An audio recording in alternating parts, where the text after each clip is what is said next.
Estamos no espazo natural protegido do Castelo da Peroxa. Para conocer as súas orixes.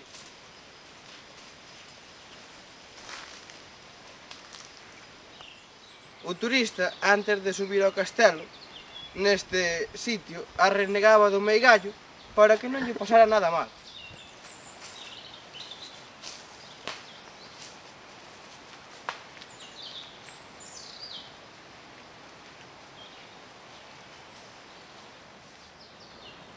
Esta é unha casa renovada que utilizaban os pastores para guardar os animales cando facía mal tempo.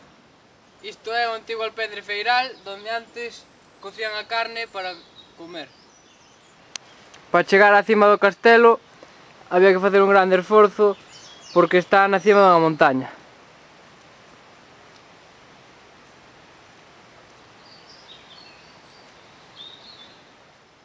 Despois dunha larga subida, chegamos ao castelo.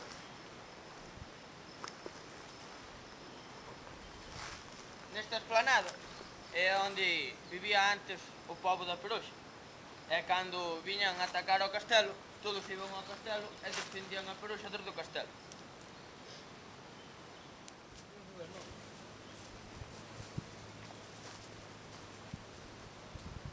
Conta unha lenda que por aquí neste sitio se atopaba un pasadizo donde os nativos levaban os cabalos a beber ao río para que estuveran máis fortes na guerra. Aquí guardaban a auga que almacenaban para despois poder regar as súas hortas e os seus campos de cultivo cando non había auga.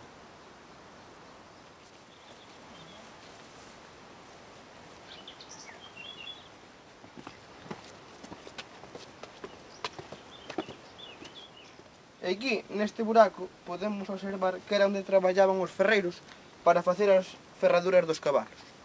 Por aquí adiante, vemos estas escaleiras que utilizaban os nativos para subir á torre principal. Como podemos observar, ao castelo faltanlle moitas pedras, que o Concello da Peroxa destinou para facer unha iglesia onde agora está a Peroxa, que está ali arriba. Porque a antigua Peroxa estaba nesta esplanada de baixo, pero cambiaron para ali porque ten mellor comunicación e é o sitio máis vistoso. Conta unha lenda que o cabalo Santiago Apóstol na invasión dos romanos saltou dende aquí ata lá para salvar o seu dono. Esta é a torre principal. Arredor da torre principal atópanse unhas divisións na que forman as habitacións donde antes vivían os donos do castelo.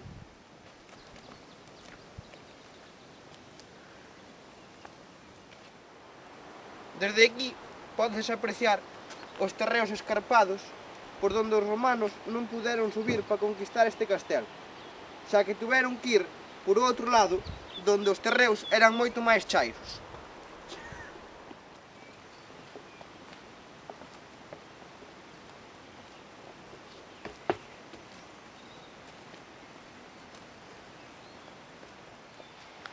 Despois de ver o castelo, baixamos cara ao río para ver o muiño.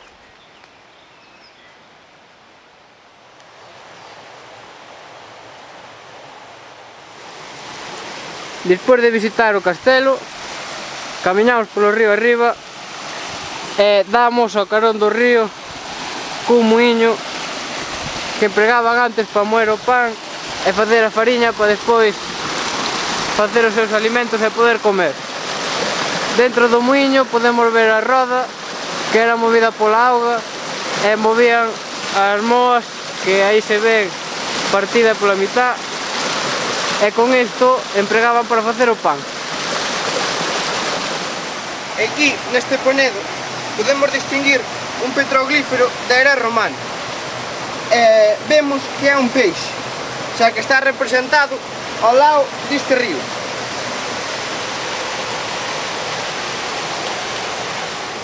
Despedímonos desde o Parque Natural Do Castelo da Peroxa E do río Rial.